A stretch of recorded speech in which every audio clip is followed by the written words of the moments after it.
अल्लाह, खुदा, ईश आदि नाम एक ही शक्ति के हैं। वो कैसा है, कहां है, कैसे मिलता है, किसने देखा है? ये प्रश्नवाचक चिन्ह पूर्ण रूप से हटाने के लिए अवश्य सुनिए जगत गुरु तत्वदर्शी संत रामपाल जी महाराज के अमृत वचन, सर्व पवित्र धर्मों के पवित्र शास्त्रों के आधार पर। क्या याद दिलाते हैं परमात्मा कि जो रानी बनी हुई थी वह बहनें अच्छे अच्छे वस्त्र पहना करती थी, बहुमूल्य आभूषण पहना करती थी, परंतु परमात्मा याद नहीं किया। क्योंकि राजा लोग अपनी बेइज्जती समझते हैं कि हमारी बहन बेटी या पत्नी, माँ बहन कोई किसी अन्य स्थान पर जावे तो उसकी हो जाती है।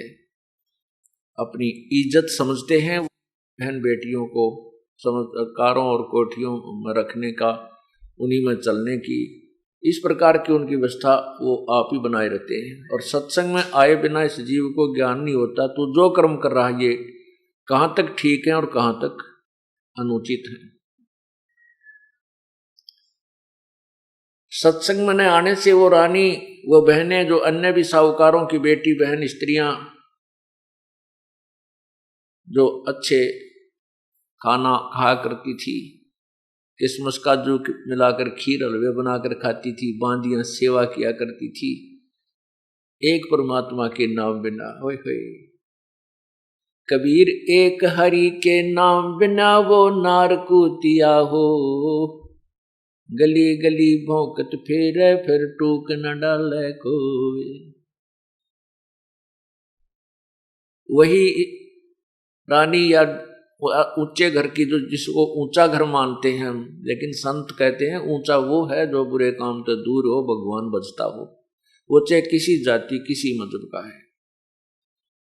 उसी को परमात्मा धनवान मानते हैं कि कबीर सब जग निर्धना धनवंता ना कोई, धनवान उसी को जानिए जिस पर राम नाम धन होए। तो वो लड़की, उस स्त्री वाली आत्मा, उस बहन वाली आत्मा फिर कुतिया बन जाती है, और कुतिया बनकर उन्हीं महलों के बाहर गली में आकर के वो जन्म लेती है। सर्दी का मौसम होता है, ऊपर से वर्षा हो जाती है, ओले बर्फ गिर जाती है, और वो कुतिया, वही आत्मा जो महलों में रहती थी, पर्दों में रहती थी, भगवान की महिमा से वंचित रही, सत्संग में नहीं आ सकी, वो कुतिया बनकर और गली में लेटी हुई है, जो गद्दों पर विश्राम किया करती थी।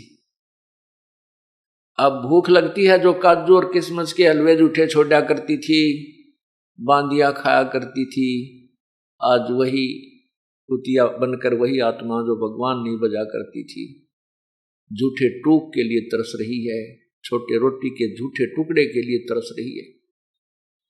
कहते हैं वो फिर वहां जाती है सरायों में, पहले धर्मशालाओं के अंदर अतिथि गण आते जाते थे, रुकते थे, अपनी रोटियां लाते थे वहां, तो वहां कहते हैं वो सराय के सामने खड़ी होकर वह रानी वाली आत्मा और वहां शोर मचा रही है, हु कर रही है टूक के लिए। कुत्ता सामने बैठा होता है, खाना खाने वाला आहार कर रहा है, अपनी रोटी खा रहा है, और कुत्ता या कुतिया जो सामने बैठी है वो एक टूक के लिए ऐसे देखती रहती है, शायद अभी तेरी तरफ कोई ये फेंक दे, शायद अभी एक टूक तेरी तरफ फेंक दे, ऐसे देखते रहते, ऐसे जैसे अब आया है। लेकिन वो तो उसकी मर्जी है, कब याद आ उसके अभी सामने कुत्ता बैठा, टूक डाल दे ना डालूं, एक ऐसा ने कमा वो खाकर रोटी डाट कर छालना चाल पड़े, टूक भी ना डाले। तो कहने का भाव ये है कि ये दुर्गति उस नादान आत्मा ने क्यों करवा ली, क्योंकि वह सत्संग में नहीं आई, संतों का संग नहीं किया, परमात्मा के महिमा से वंचित रही, उसने अपने उसी काम को श्रेष्ठ माना जो उस भवनों में उनको, उस महल में, उस जेल में उनको सुनने को मिला था। हम उनको तो वो भवन मान रही थी, संत उनको जेल मानते हैं। तो कैद हैं ये ऐसे उच्च घरों की लड़कियां, औरतें जो अपने आप को उच्च मानती हैं। और परमात्मा की महिमा ना सुनने से क्या कहते, नक बेसर नक पवणी पैर थी हार हमेल, सुंदरी से कुतिया वणी देख परमात्मा के खेल। देखो साहिब के खेल।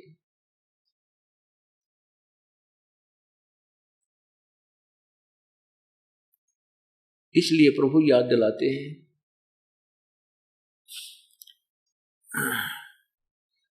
और बात तेरे काम न आवे तू संतों शरण लाग रे, के सोवे गफलत में बंद जाग जाग नर जाग रे, जाग जाग नर जाग रे। और बात तेरे संतों शरण लाग रे, के सोवे गफलत में बंद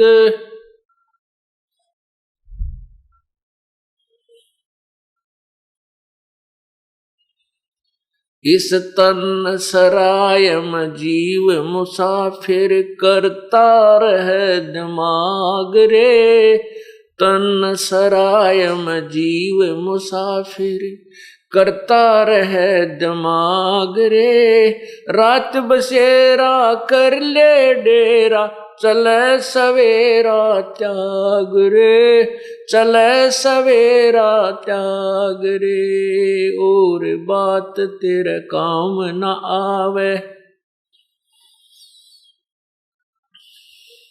के सोवे गफलत में बंदे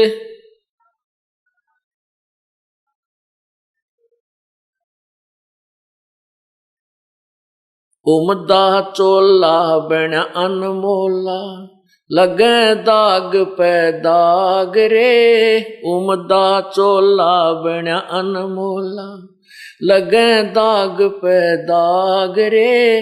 दो दिन की गुजरान जगत में क्यों जले बिरानी आग रे, जले बिरानी आग रे। और बात तेरे काम न आवे, के सोवे गफलत में बंद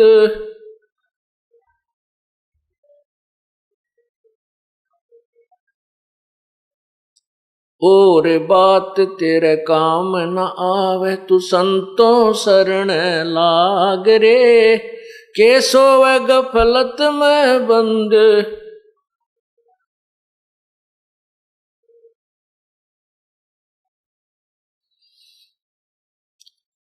और बात तेरे काम न आवे तू संतों शरण लाग रे, के सोवे गफलत में बंद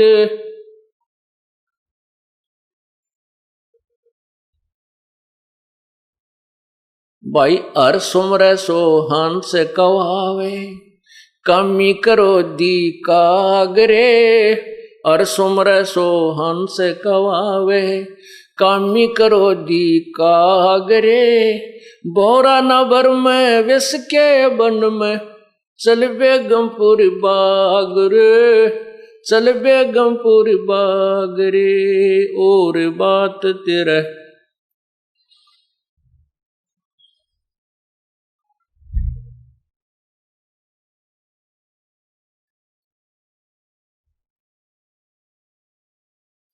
जाग जाग नर जाग रे। और बात तेरे काम न आवे संतों शरण लाग रे, के सोवे गफलत में बंद जाग जाग नर जाग रे, जाग जाग नर जाग रे।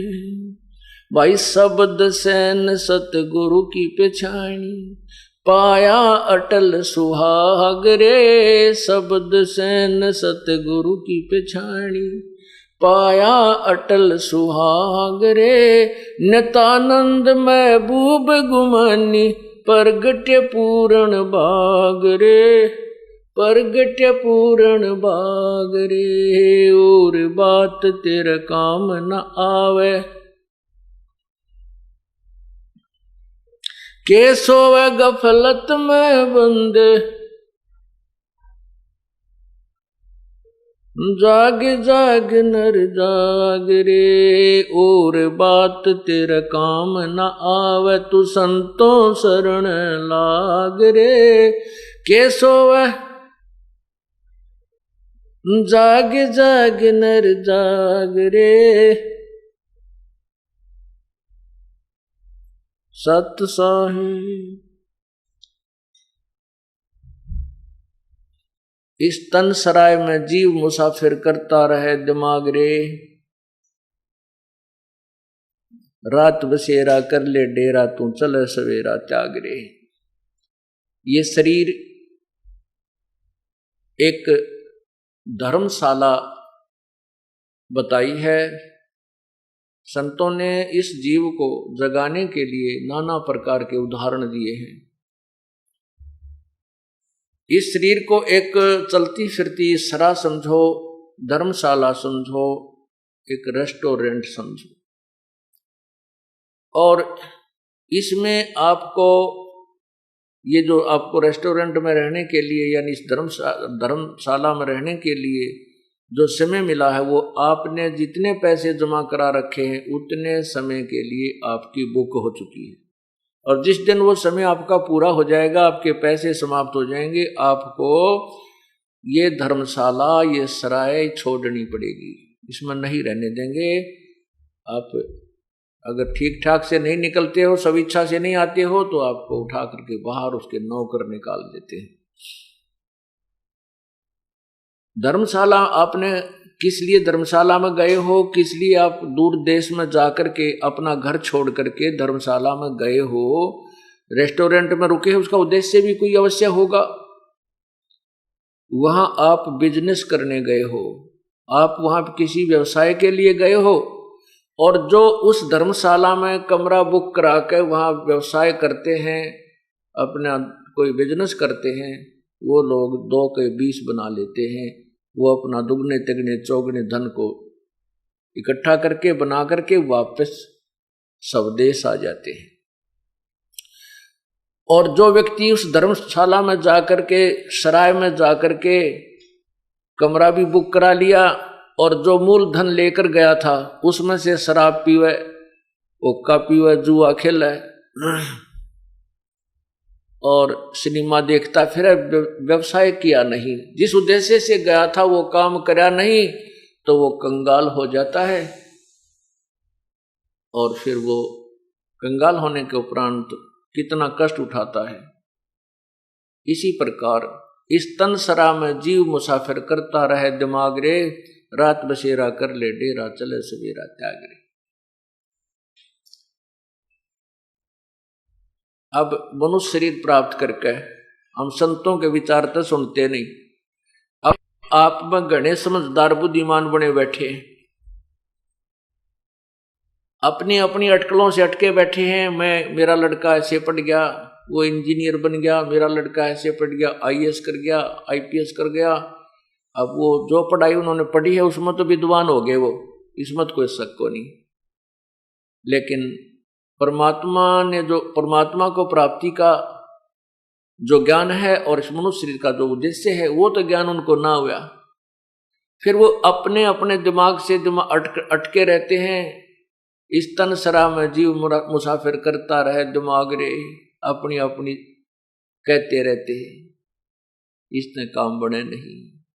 अपनी अपनी कह गए इस दुनिया के मां, बिन साहेब की बंदगी की तठौर ठिकाना न।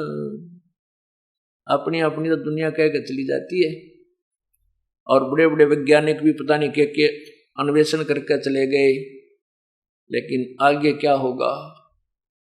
जो परमात्मा की भक्ति नहीं करते थे और जो ये AC बना कर चले गए, जहाज बना दिए, ये उन को नहीं मिलना है। बतना बेरा कि तक कुत्ते और गधे की जुनी में गए होंगे, क्योंकि परमात्मा की भक्ति उन्होंने करी नहीं। इस प्रकार इस तन सराय में जीव मुसाफिर करता रहे दिमाग रे, यो रात बसेरा, ये पूरा जीवन आपका एक रात्रि समझो। इस धर्मशाला में आप अपना टाइम पास कर रहे हो, और जब ये जीवन अंत होगा, आपके शरीर का अंत होगा, जब आप शरीर छोड़कर जाओगे आपका सवेरा होगा। ये एक स्वप्न होगा।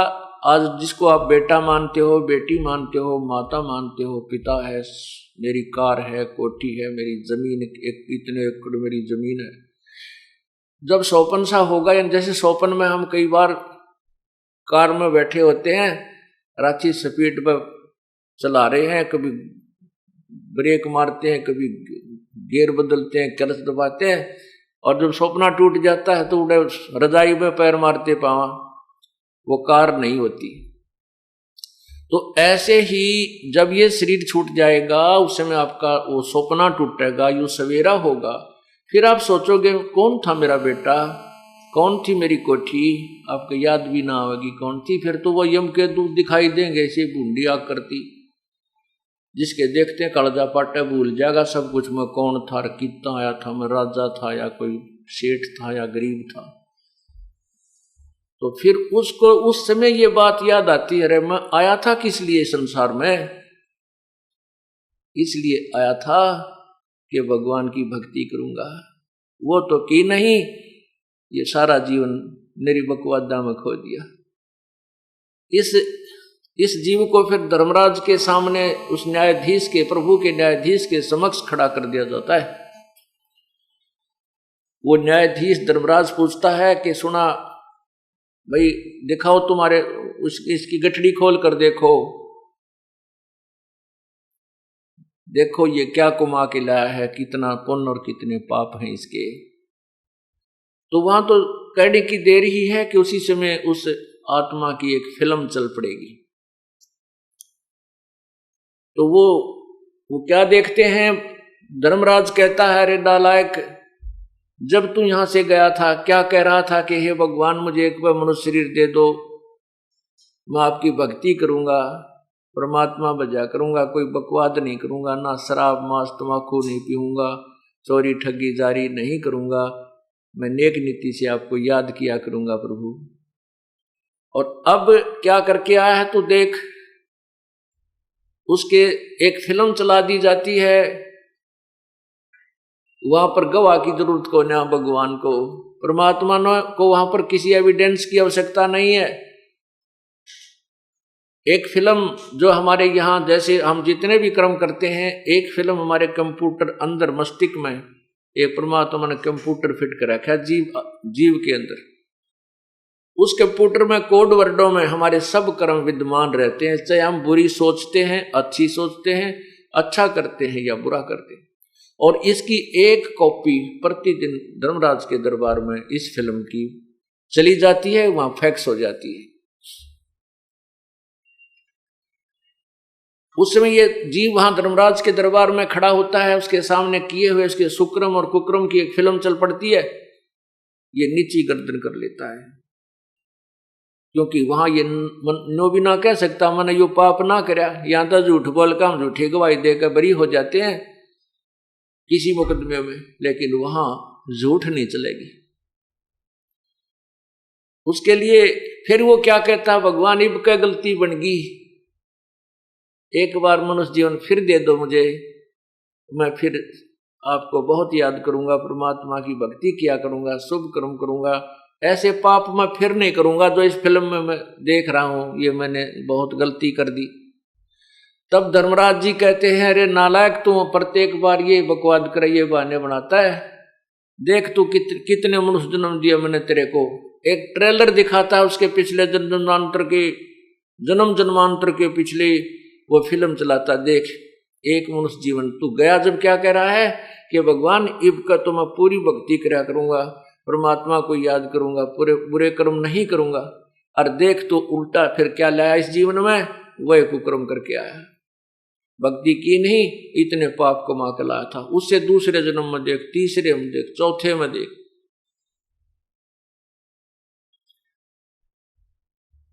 फिर उसको कहते हैं कि चल बेटा, अब तो तू गधा बन, फिर कभी तुझे मनुष्य शरीर प्राप्त होगा, फिर देख लेंगे के कला तोड़ेगा तू। पुण्यात्माओं, आज हमें यह मनुष्य शरीर मिला है, सभी सदग्रंथ और सभी संतों की जो विचार हैं जिन्होंने परमात्मा पाया है, वो सभी ये कह रहे हैं कि मानुष जन्म दुर्लभ है भाई, मिले न बारंबार। और जैसे तरवर तो पत्ता टूट जाओ फिर नहीं लागे डर। ये मनुष्य जीवन तो आपके हाथ से ऐसे छूट जाएगा, जब ये शरीर छूट जाएगा तो जैसे पत्ता वृक्ष से टूट के गिर जाता है, पुनः स्थापित नहीं किया जा सकता उसके ऊपर, वो व्यर्थ हो लिया, वहां से खत्म हो चुकी उसकी स्थिति, उसका संबंध ही नहीं रहा उससे। इसी प्रकार मृत्यु के उपरांत ये प्राणी यहां से चला जाता है, इस परिवार से, उस शरीर से उसका फिर लिंक नहीं रहता। फिर तो कभी फिर मनुष्य जीवन उसको प्राप्त होगा, और फिर ना क्या पता कोई संत मिले ना मिले, कोई तत्वदर्शी संत मिले और मनुष्य जीवन भी हो जाए, तत्वदर्शी संत ना मिला तो फिर डले ढोकर चले गए, फिर भी ये व्यर्थ रहा।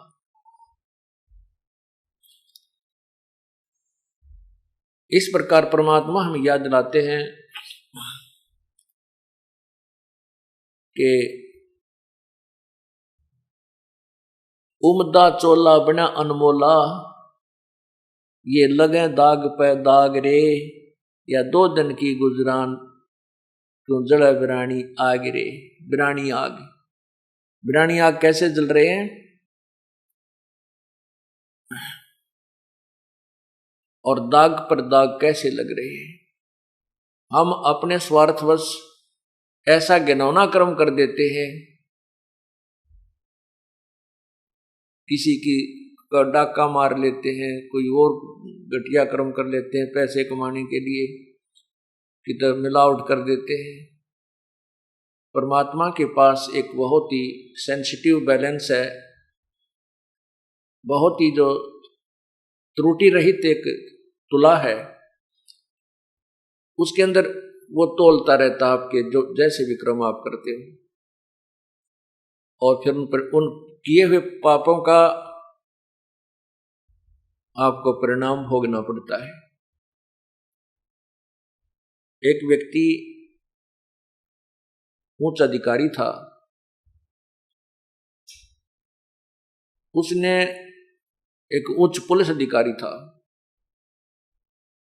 उसके पास एक विधवा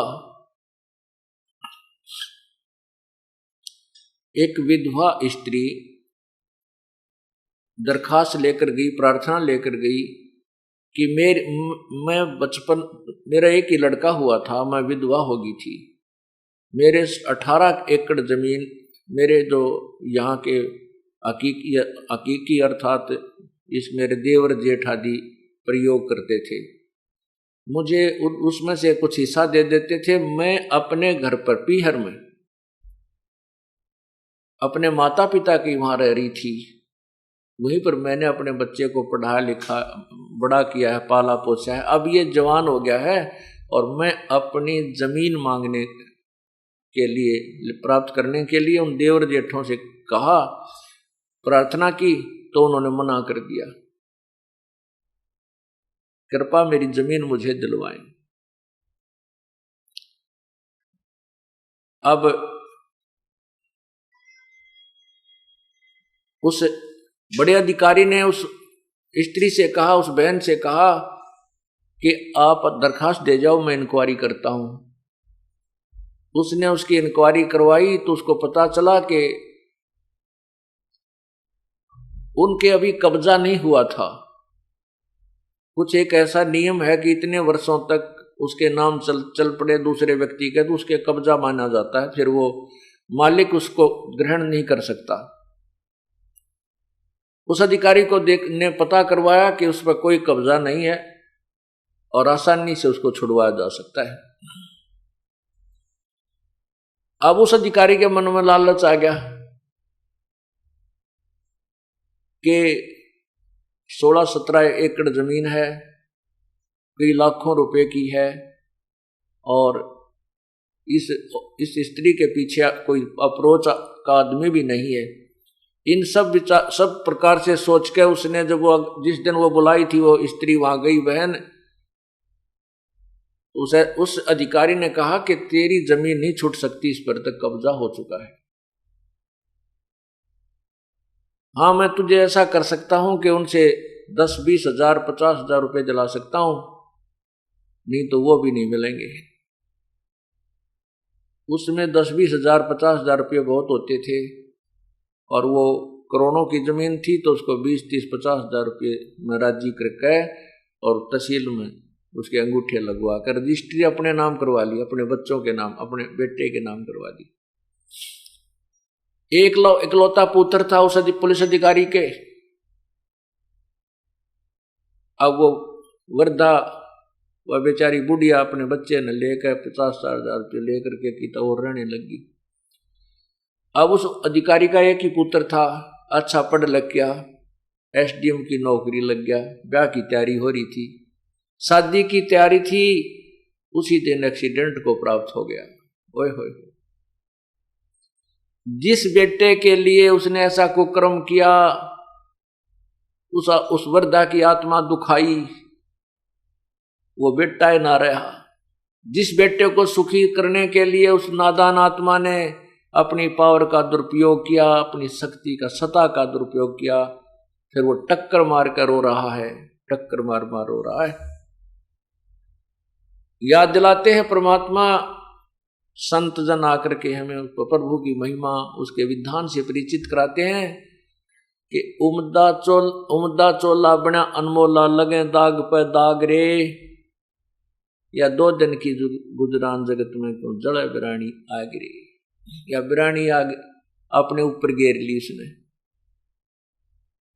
पुण्यात्माओं, ये सभी जो समाज में कुरीतियां फैल रही हैं, समाज में जो अराजकता फैल रही है, समाज के अंदर जो मानव समाज के अंदर आज प्रेम रहा नहीं, केवल पैसा पैसा दिखाई देता है, भाई बहन का प्यार नहीं, माता पिता का प्यार नहीं, केवल स्वार्थ इतना गहन हो चुका है कि इंसान कति बेशर्म हो लिया। इसका यही कारण है कि उसको तत्व ज्ञान नहीं है, वह भगवान से के विधान से पूर्ण परिचित नहीं है, सत्संग में नहीं आता है। जो इंसान सत्संग में आएगा उसको परमात्मा के विधान का ज्ञान होगा, फिर वो गलती नहीं करता।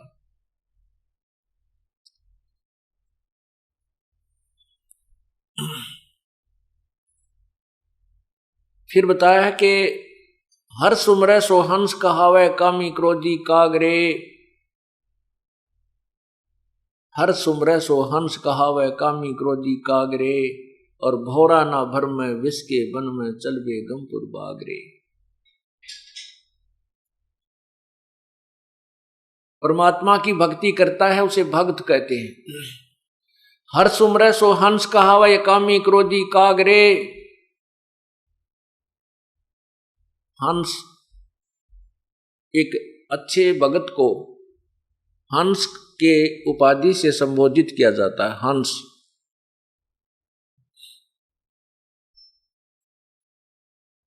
हंस किसे कहते हैं? एक पक्षी होता है हंस, सफेद बुगले जैसा ही होता है, और उस हंस के अंदर एक गुण होता है कि उस किसी पात्र में आप दूध और पानी जल मिलाकर डाल दीजिए,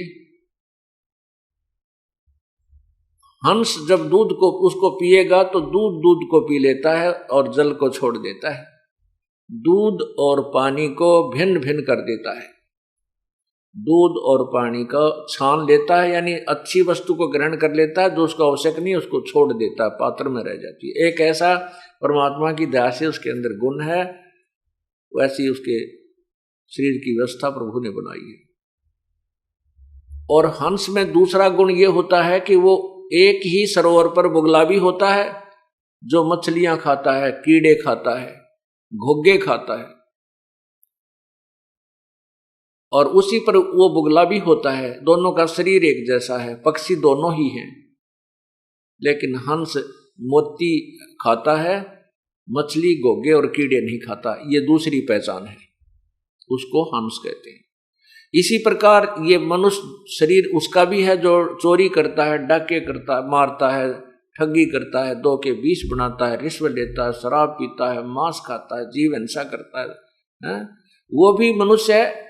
और जो सत्संग में आते हैं, बुराई से दूर हो गए हैं, परमात्मा की राम नाम की मोती ही उनको अच्छी लगती है, परमात्मा की महिमा ही उनका आहार होता है, वो बुराई नहीं कर सकते, ये उनका पहचान होती है। उन्होंने दूध और पानी को छान लिया है, उनको नीर खीर को छान लिया उन्होंने, वो हंस कहलाते हैं, वो भक्त कहलाते हैं। जैसे आपने नीर खीर को कैसे छाना है कि भक्ति नहीं करेंगे तो हम दुर्गति को प्राप्त हो जाएंगे। मनुष्य शरीर बार बार नहीं मिलेगा, और मनुष्य शरीर नहीं मिलेगा तो अन्य प्राणियों में हमें बहुत कष्ट होंगे। जैसे अभी आपने सुना कि एक कुत्ता, वो वही मनुष्य, वही आत्मा जो पहले मनुष्य थी फिर कुत्ता बनकर कितना कष्ट उठाती है। तो ये दूध और पानी जिसने छान दिया वो फिर राम नाम के मोती खाता है, ये शराब मांस तमाकू आदि गोगे नहीं खाता। अंसा से अंसा देश सुदेश का यो पड़ा कुदेशों आए, जिनका चारा मोतियां वो गोग्यों क्यों पतियाए। ये हंस, ये आत्मा उस सुदेश यानी अच्छे देश से आई हुई है, सत्यलोक से, और कुदेश में आके गिर गई इस काल के लोक में अपने कर्म के आधार पर, अपनी कमजोरी के कारण ये इस काल के कुदेश में आके गिर गई। और फिर कहते हैं जिनका चारा मोतियां वो गोग्यों क्यों पतियाए। जिनका चारा हंसों का मोती खाना है वो गोगे नहीं खाते। गोगे आपने देखे होंगे संखले से होते हैं, छोटे छोटे उनमें कीड़े होते हैं, मांस सा भरा होता है। ये बुगले तो उनको खाते हैं लेकिन हंस नहीं खाता उनको। और ऐसी एक सीप होती है, शंख जैसी एक सीप होती है, उसके अंदर से मोती निकलते हैं, वो मोती खाते हैं, उस शंख के मांस को नहीं खाते। इसी प्रकार जो आत्माएं परमात्मा की प्यारी आत्मा हैं, जो किसी जन्म में प्रभु के संग, जैसे आज से 600 साल पहले परमात्मा स्वयं आए थे कबीर परमेश्वर जी, और उस समय 64 लाख उनके शिष्य हुए थे, हिंदू मुसलमान कोई भी जिस धर्म से संबंधित थे सभी। अब वो आत्माएं भक्ति में लगी हुई हैं, वो कई जन्मों से कई युगों से भक्ति करती हुई आ रही हैं। वो उनको परमात्मा कोई ना कोई कारण बना के अपने चरणों में लेकर फिर इनसे कोई अच्छे शुभ कर्म करवा जाता है। और अब जो भक्ति काल शुरू हुआ है, अब उन पुण्यात्माओं को पार किया जाएगा। तो ये बताना चाहते हैं कि जो अच्छी आत्माएं हैं उनका आहार है परमात्मा की भक्ति करना, शुभ कर्म करना, अच्छे विचार रखना, किसी का आत्मा ना दुखाना, झूठ नहीं बोलना, ये उनका आहार है। ये मोती है, राम नाम की मोती का सुनना, राम नाम की महिमा सुनना, प्रभु की महिमा गुणगान करना और उसके मंत्र का जाप करना, रूपी मोतियां वो उसको रुचिकर होती हैं, ये उसका आहार है। तो वो गोग्यो नहीं पतियाए। गोग्यो माने वो अन्य बुराई नहीं करते, शराब वो नहीं पीवे। चाहे कितना ही बुराई करने वाला व्यक्ति, चाहे शराब पीवा था, मांस खाया करता, चाहे चोरी ठगी और भी बकवाद कुछ भी करता था, वो आत्मा पहले जन्म में भगवान की भक्ति जो कर रहे थे वो तुरंत बुराई त्याग जाते हैं। उनको अच्छी नहीं लगती, फिर वो बहुत बुरी लगती है। शराब, बीड़ी से भी बांस आती है, शराब कोई दूसरा भी पीता, उस कमरे में नहीं बैठ सकते। और मांस पहले बेशक वो खाते थे, और इस राम नाम के ज्ञान को सुनने के उपरांत, ये भक्ति शुरू करने के उपरांत उस मांस को खाते हुए को देखकर उसको उल्टी गिरने को हो जाएगी। तो यहां बताते हैं कि जिनका चारा मोतिया वो गोग्यों के उपतियाए, जिनका आहार राम नाम की मोती खाना, तो वो उन गोगे नहीं पतियाएंगे, ना किसी की निंदा चुगली सुनेंगे, ना उनकी बातों में आनंद आओ जो भगवान की चर्चा नहीं करते।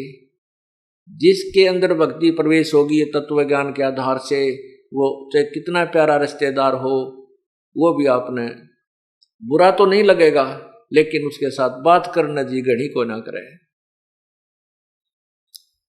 ज्यादा समय तक उससे आप बात नहीं कर सकते, क्योंकि उसके अंदर जो बात निकलेंगी वो आपको स्वीकार्य नहीं होती, आपकी उसकी तालमेल मिले को नहीं।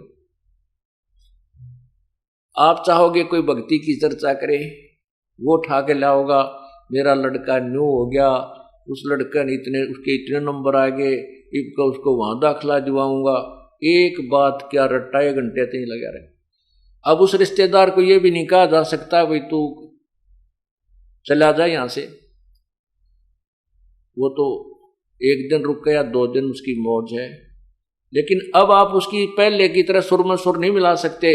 पहले हम क्या करते थे, पहले रिश्तेदार अपनी गाथा गाता, वो बंद हो जाता जब हम अपनी सुनानी शुरू कर देते हैं, फिर कोई और बात चल पड़ती, फिर कहते ले आ बोतल गुट्टी लावांगे, यानी वो बकवाद बाया करती थी। अब राम नाम शुरू होने के बाद ये ज्ञान प्रारंभ हो गया, ये भक्ति शुरू कर दी, तो फिर हमने उनकी बातें अच्छी नहीं लगती, ना वो शराब पीवें हम, ना उनका सहयोग दें। पहले तो वो रिश्तेदार कुछ देर तक ऐसे बातें लगाएगा, फिर जब आप समझ जाओगे कि यो मेरी बात सुनता नहीं, उसके लिए क्या तरीका है उस रिश्तेदार को चुप कराने का, भगवान की चर्चा शुरू कर दे। जब वो अपनी सारी रामायण गा ले, फिर अपनी कथा शुरू कर दे कि इब का सत्संग में आइयो, बरवाड़ा में सत्संग होगा, ये तारीख है, एक वो रखो साथ में पूरी डिटेल अपने पूरे साल की, वह पकड़ा दे कि ये ले लो, इस अगले इस तारीख को सत्संग है, वहाँ आइयो, हमारे गुरुजी ये बताते हैं, हमारे गुरुजी ये बताते हैं। अब उसने वो स्वभाव नहीं, क्योंकि वो तो अभी रोगग्रस्त है, तो फिर वो थोड़ी सी देर में, पहले तो न्यू क्या करता मैं कल जाऊंगा, जब भी बैठे या चर्चा कर दे तो शाम तक वो न्यू मत जा रहा हूं, अब कोई काम याद आ गया, वो तुरंत खिसक जाएगा। ये नहीं कि हम उसको यहां से उठाना चाहते थे, नहीं, बेसिक रुको, हमारा उद्देश्य है कि उसको भगवान के रंग में रंगे। ये हमारा रिश्तेदार है, क्योंकि रिश्तेदारी के कहते हैं 7 पीढ़ी तक का नाता होता है। आपका रिश्तेदार आपको बुरा थोड़ा लगता है, जैसे अपनी लड़की ब्याह दी बेटियां के साथ आ गया करें। अब उसको हम नहीं चाहते कि वो भाग जा, हम चाहते हैं राम नाम पर लाग जा, लेकिन वो राम नाम पर लागे नहीं तो हमारी भक्ति में बाधा करेगा, और बैठ कर बकवाद करेगा के मन के। तो उसके लिए ये राम नाम एक ऑल आउट का काम करेगा, जिस तरह मच्छर का क्रिया करेगा। जब वो रह गया उसमें तो उसका भक्ति असर करेगी, वो जरूर शरण में आओगा और अच्छे कर्म करेगा। और जब वो भक्ति पे लागण का नहीं होगा तो ऑल आउट उसको बाहर कर देगी, चला जाएगा। ठीक है, बुरा फिर भी नहीं लगता, लेकिन ये जरूर ज्ञान है कि राम नाम पर नहीं लगता, ये दुख बहुत पावेगा। परमात्मा की भक्ति बिना कोई जीव आज तक सुखी नहीं हुआ और ना ही होगा।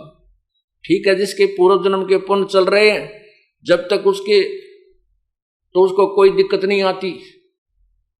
जैसे बसंत ऋतु होती है, बसंत ऋतु के अंदर ना गर्मी होती है ना सर्दी होती है, तो वो बसंत ऋतु जो है उसमें यदि व्यक्ति बगैर मकान बनाए और बगैर किसी मोटे पतले वस्त्र के, अगर सिंपल से वस्त्र में भी बाहर लेट रहा है, वहीं खाना बना रहा है, वहीं रह रहा है, तो वो ये सोचता है कि मैं बिल्कुल ठीक हूं। और दूसरे को कोई कहता है कि भाई कोई मकान बना ले, कोई झोंपड़ी डाल ले, आंधी आवेगी, तूफान आवेगी, वर्षा आवेगी, गर्मी आवेगी, सर्दी सतावेगी, यदि वो व्यक्ति नहीं मानता है तो फिर वो दुख पाएगा। और फिर जब वो सर्दी और गर्मी का मौसम शुरू होगा, उसको वो सब यातनाएं होंगी। इसी प्रकार जिन प्राणियों के आज पुण्य चल रहे हैं, उनके पास कार भी है, कोठी भी है, बढ़िया उनकी अच्छी नौकरी है, कोई राजा बना है, कोई मंत्री बना है, कोई कुछ बना है, उनको हम कहते हैं भाई राम नाम की झोपड़ी डाल ले, ये बसंत का मौसम सदा नहीं रहेगा, ये पुण्य कर्मों रूपी बसंत सदा नहीं रहेगा, ये पाप रूपी कर्मों की गर्मी भी आवेगी जेठ की, और उस समय तुझे लेने के देने पड़ेंगे। तो वो नहीं मानता है तो उसको वो कष्ट उठाना ही पड़ेगा। ठीक इसी प्रकार हम अपने हर व्यक्ति को, भाई को, बहन को, रिश्तेदार को, अपने मित्र को यही समझाने की चेष्टा करते हैं कि राम नाम पर लग जा, नहीं तो बहुत दुख आओगे, तुझे दुख होंगे, कष्ट होंगे। वो कहता है मैं मौज माच रही है मेरी, तो क्या दिक्कत है, सब ठीक है, लेकिन ये सदा नहीं रहेंगे। परमात्मा कहते तू जाने मेरी ऐसे डबेगी, हरदम लेखा भरना रे, ये तो एक एक श्वास का हिसाब किताब है। तो इस प्रकार परमात्मा के नाम पर हमने अपनी क्रिया को सुचारू रखना है।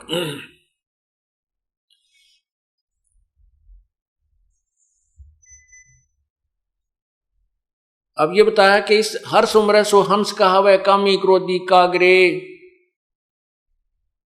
अब हम हंस पदवी पर हो गए, हमने ये और बातें अच्छी नहीं लगती।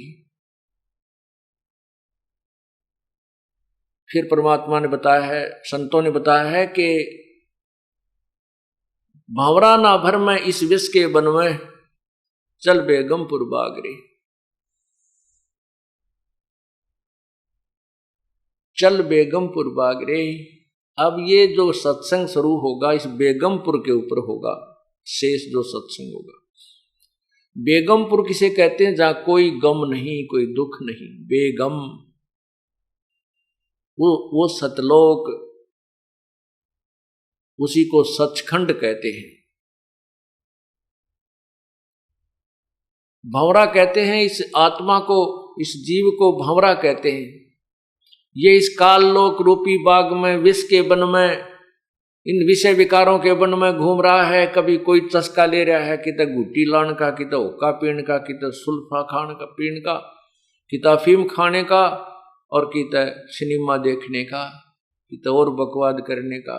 कहते हैं भंवरा ना भर में इस विष के वन में, इस जहर के वन में मत घूमे, चल बेगमपुर बागरे। बेगमपुर उस लोक में, पुर माने स्थान, बेगम जहां कभी कोई गम नहीं, कोई दुख नहीं।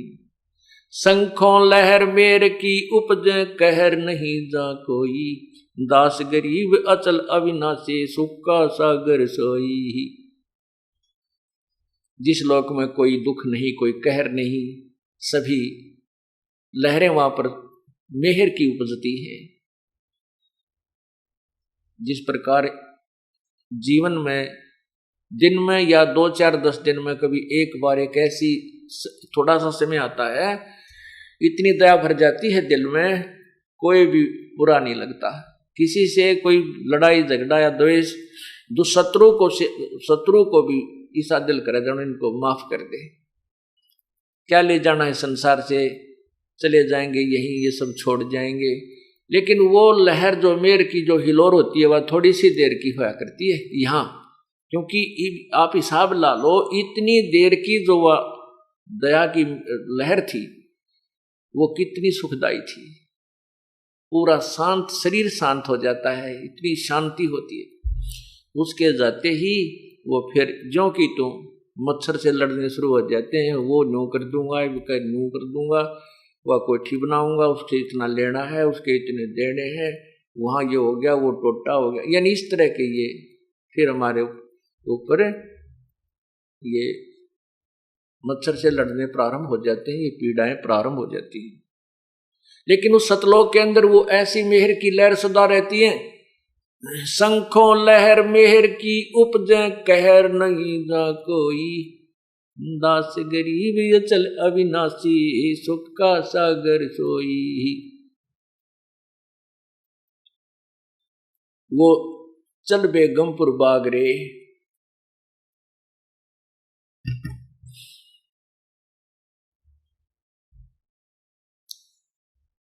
आगे बताया कि शब्द सैन सतगुरु की पहचानी, पाया अटल सुहागरे, नितानंद महबूब गुमानी, प्रगटे पूर्ण भागरे। ये नितानंद जी महाराज ब्राह्मण परिवार में, ब्राह्मण कुल में इनका जन्म था। इनका बचपन का नाम नंदलाल था और ये नारनौल के नवाब के वहां तहसीलदार के पद पर नौकरी करते थे। इनके माता पिता मर चुके थे। नाना नानी ने इनकी परवरिश की थी। नाना जी वहां, इनके नाना जी जो है वो बीरबल खानदान से थे, जो बीरबल अकबर के आप किस्से सुना करते हैं, उस बीरबल खानदान के ब्राह्मण थे और नारनौल के नवाब के वहां किसी ऊंच पद पर विराजमान थे। उसने ही अपने दोते को वहां तहसीलदार लगा रखा था। नित्यानंद जी की शादी होगी थी। एक दिन ऐसे परिवर्तन आता है जीवन में। एक संत थे गुमानी दास जी, वो वैष्णव साधु थे, विष्णु जी के उपासक थे। उन्होंने ऐसे ही जहां नित्यानंद जी अर्थात ये नंदलाल तहसीलदार जी अपने मकान में रहा करते थे, उसके साथ में किसी के घर में सत्संग था। अब वो तो उसमें पहले तो ब्राह्मण, ऊपर तक फिर इतनी बड़ी पोस्ट तहसीलदार, आज तो डीसी को भी इतना महत्व नहीं है, पहले तहसीलदार को इतना महत्व हुआ करता था। तो दूसरे के घर में जाओ तो अपनी बेइज्जती मानना। उधर से परमात्मा की महिमा के वचन उसके कानों में गिरे, क्योंकि वो पुण्यात्मा थी। तो एकदम वो फड़क के छत पर आ बैठा, वहां कुर्सी डाल कर बैठ गया छत पर। गर्मियों के दिन थे, सारा सत्संग सुना। शेष रात उसने नींद नहीं आई। अब उस नित्यानंद जी ने सोचा, नंदलाल तहसीलदार जी ने सोचा कि भाई मैं इस, फिर उन्होंने पता करवा लिया कि महात्मा कहाँ रहता है। पता चला कि यहाँ आधा किलोमीटर 1 किलोमीटर दूरी पर जंगल में इसका आश्रम है। तो नित्यानंद जी ने सोचा भाई नाम तो लेना पड़ेगा, परमात्मा की भक्ति के बिना तो जीवन बर्बाद हो जाएगा। वो उद्देश्य मन में सोच कर फिर ये डरे, शर्म आवे कि वहां नगरी के लोग बैठे पाओगे, न्यों कहेंगे भाई एक तहसीलदार वहां गया ब्राह्मण होकर दूसरों के पास चरण छूता है, या मान बढ़ाई साथ में मरोड़ी लाग रही। लेकिन उस पुण्य पिछले जन्म के भक्ति के प्रभाव ने नहीं टेकन दिया उसको। उसने अपने आप विचार किया कि मैं सुबह जल्दी चला जाऊंगा, वक़्त से सुबेरे सुबेरे, तब तक नगरी के लोग नहीं जाएंगे, संत से उपदेश लेकर अपना शीघ्र आ जाऊंगा। इस उद्देश्य से घोड़े पर चढ़कर चल पड़ा। उधर से वही संत जी जिसने सिर पर उस्तरा फिरवा रखा था, कचकोला कढ़ा रखा था पूरा, और वो एक शरीर पर केवल एक तहमंद बांधे हुए, गर्मियों के दिन थे, अपने आश्रम से घूमने के लिए रस्ते रस्ते दूर आ रहा था। उधर से ये तहसीलदार नंदलाल जी जा रहे थे घोड़े पर बैठ कर, ब्राह्मण थे। अब उसने देखा नंदलाल जी ने कि सामने एक व्यक्ति आवे, कति उस तरह फिराए। तो पहले सौन कसौन ज्यादा, सुकन अपसुकन गणे मान्या करते हैं ब्राह्मण लोग, तो गणे बहुत ज्यादा। तो उसने देखा कि मैं तो जा रहा था आज अपने जीवन का एक नया सफर शुरू करने के लिए, और ये मनहूस कहां से आ गया। तो उस तरह फिरवाए इसे। अब वापस जाना उचित नहीं समझा कि ये समय बार बार नहीं मिलता, नाम तो आज लेकर आऊंगा। पर उसने अपने हिसाब से सोचा कि इसके सिर में 2-3 ऐसे मार देता हूं, ये सुकून खत्म हो जाएगा। उसके उस संत के निकट जाकर घोड़ा रोक लिया ने बोला, रे कम वक्त, मैं तो आज एक बहुत शुभ काम के लिए जा रहा था, तू कड़े सुबह सुबह सिर माथे लगा, उसका 2-3 मारे सिर में, नू की ताम रहा तू यहाँ पर। न्यू कह कर फिर घोड़ा लेकर आश्रम की तरफ चल पड़ा। और वो संत ने देखा, अच्छा मूर्ख आदमी रही हो, दिखा था कोई अच्छा अधिकारी, शिक्षित, पढ़ा लिखा सभ्य व्यक्ति, इसने मेरे सिर में मारे, अच्छा मूर्ख। अब संत के साथ तो 100 टकरा करें, इसे वो को नहीं दान दिया करें, चल भाई आगे न चल पड़ा। संत जी अपना घूमने चले गए, वो संत जी के आश्रम की तरफ चला गया। वृक्ष का घोड़ा बांध दिया। वहां जाकर पूछा भाई महात्मा जी कहाँ हैं। वहां रहने वाले सेवकों ने बताए, आ जाओ भाई बैठ जाओ, अभी आ जाते हैं। घूमने फिरने गए, स्नान करने गए। अब संत जी घूम फिर कर स्नान करके नहर में, नदी में, और आकर उस अपने आसन पर बैठे जहां वही व्यक्ति घोड़े पर बैठा हुआ था, वो आसन से 4 फुट की दूरी पर बैठा रखा। सेवकों ने कहा, जा भाई यहाँ बैठ जा, महाराज जी यही आएंगे। अब संत जी ने आके देखा, ये तो वो बैठा भाई जिसने तेरे सिर में टोले मारे थे ऐसे करके। अब देख लिया उस नित्यानंद जी ने भी, ये तो वही महात्मा है जिसके ना तने बकवाद की थी। अरे तो बात बिगड़ेगी, उस संत नाम तने देखो जा। तेरे व्यवहार को देखकर वो अंदर ही अंदर बहुत दुखी हुआ, शर्मिंदा हो गया, नीचे को गर्दन कर ली, बोला को नहीं।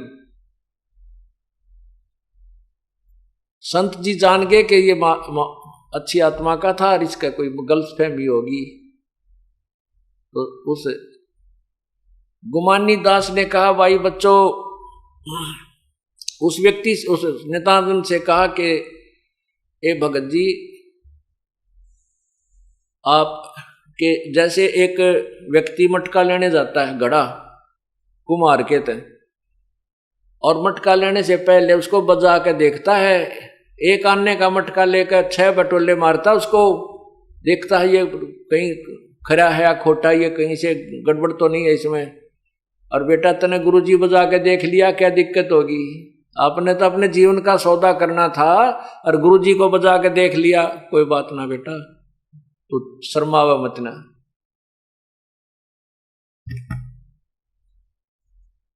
नित्यानंद जी और नंदलाल जो तहसीलदार जी थे, महात्मा के चरणों में गिर गए कि हे दीनदयाल, आप सचमुच दयालु हैं, आपने मुझे माफ कर दिया। नहीं, मेरा ये दुष्कर्म माफ करने अक्षमा योग्य नहीं था।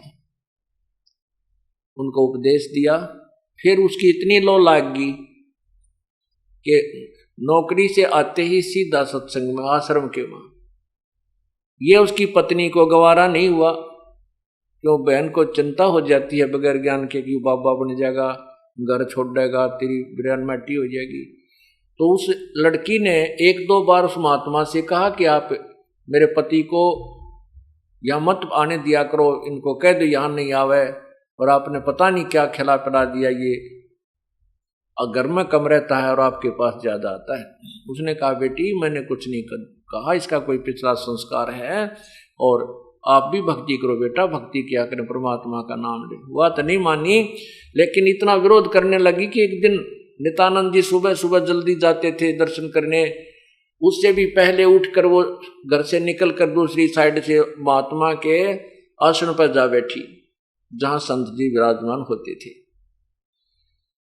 अब वो वहां पर गया, उसने देखा कि यह तो भक्तनी बैठी है, बड़ी शर्म आई उसने, क्या कहेंगे गुरुजी। तो वो इतने में गुरुजी आ गए, महात्मा जी से उस लड़की ने बहुत बुरा भला कहा। नंदलाल जी वापस आ गए उस बहन के साथ, उस समय कुछ नहीं बोले, लेकिन आत्मा में इतना दुख हो गया कि भगवान या तो मेरे प्राण ले लो, या तो ये रास्ता नहीं मुझे बताना था प्रभु, और ये अधूरा रह गया तो मेरा जीवन व्यर्थ है। और या इस भगतमती के माटी संगवा ले, या इसको सद्बुद्धि दे दे परमात्मा, या भी भक्ति कर ले। तो ऐसे महीना 20 दिन उनकी संघर्ष चलता रहा, 2 महीने 3 महीने चला। परमात्मा की कृपा हुई, वो बहन बीमार होगी और 10-15 दिन के अंदर उसकी मृत्यु होगी। उसके बाद नंदलाल ने अपना घर भी त्याग दिया, नौकरी भी त्याग दी, और महात्मा की दीक्षा लेकर के अपनी भक्ति करने लगा। उसने फिर यहाँ दादरी के पास 4-5 गांवों की एक सीमा लगती इकट्ठी, जैसे माजरा, बगेवा, बास, ये 2-3 गांव हैं, 4-5 गांव की एक सीमा है। वहाँ एक भले जंगल बहुत बड़ा था, उसको जटेला जोड़ बोलते हैं। वहां करके उन्होंने अपनी शेष भक्ति की। अब देखो पुण्यात्मा नित्यानंद जैसे महापुरुष को यदि सतलोक का मार्ग मिल जाता तो वो तन मन धन से वहीं जाता, लेकिन उनको केवल वैष्णव साधु मिला, उसने जो ज्ञान दिया उसके आधार पर उसने अपना समर्पण कर दिया। मोक्ष नहीं हुआ नित्यानंद जी का, स्वर्ग तक की उसने साधना की, स्वर्ग में जाकर के फिर वापस आएगा। अब इन्होंने स्वर्ग को ही बेगमपुर मान रखा है, इस स्वर्ग को ही बेगमपुर यानी सतलोक मान रखा है। बेगमपुर माने वहां कोई दुख नहीं होता, नहीं कि और स्वर्ग में तो जितना दुख है कितना भी को नहीं। पहला दुख तो यह है कि हमारी जेब कटे, हमारा पुण्य समाप्त, तो सबसे बड़ा धोखा हमारे साथ। फिर वहां पर भी यही राग द्वेष खेचा तानी नाचने गाने सारी बकवाद जो यहां नहीं है उपलब्ध, वो स्वर्ग के अंदर है। जैसे छोटे शहरों के रेस्टोरेंट में सभी सुविधा नहीं होती, तो बड़े शहरों के रेस्टोरेंटों में सारी बकवादें मिल जाती हैं, लेकिन वहां जाता है पैसे वाला ही, गरीब आदमी उन रेस्टोरेंटों में नहीं जा सकता। इसी प्रकार ये स्वर्ग रूपी और महास्वर्ग रूपी जो रेस्टोरेंट हैं, यहाँ पर उस राम नाम के वो धनी जाते हैं जिनकी कमाई गणी है, और वहां पर अपने पुण्य को खत्म करके फिर 84 लाख योनि में आ जाते हैं। ये सिलसिला केवल सतलोक में जाने से ही समाप्त होगा, सचखंड में जाने से समाप्त होगा। उसके जाने की विधि आपको यहाँ बताई जाती है बरवाला सतलोक आश्रम में, और उसी से हम इसका छुटकारा पाएंगे।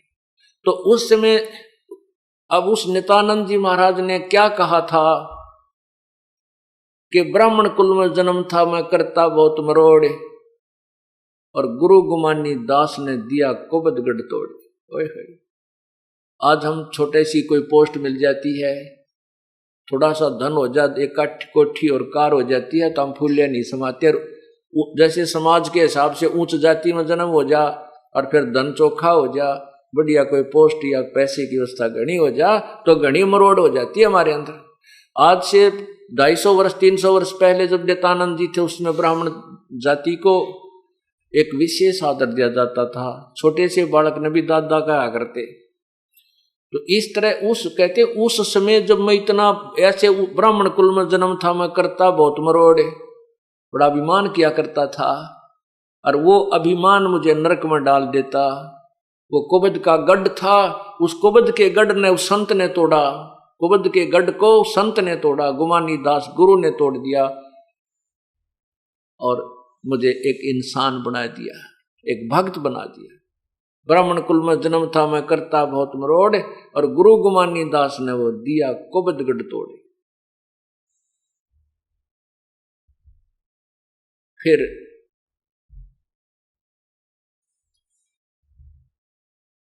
वो नित्यानंद जी अपनी जैसी साधना की वो अपने करके चले गए। उससे हमने सभी ने ये शिक्षा लेनी है। अब देखो, एक बच्चा किसी कोर्स में दाखिला ले रहा है, प्रवेश पा लिया, एक ने किसी कोर्स में पा लिया, जो जैसा कोर्स करेगा उसको उस वैसा ही बेनिफिट मिलेगा। तो हमने पूर्ण परमात्मा की प्राप्ति करनी है, उसके लिए जो ट्रेनिंग, उसके लिए जो कोर्स है, वो इस सतलोक आश्रम बरवाड़ा और क्रोथा में कराया जाता है।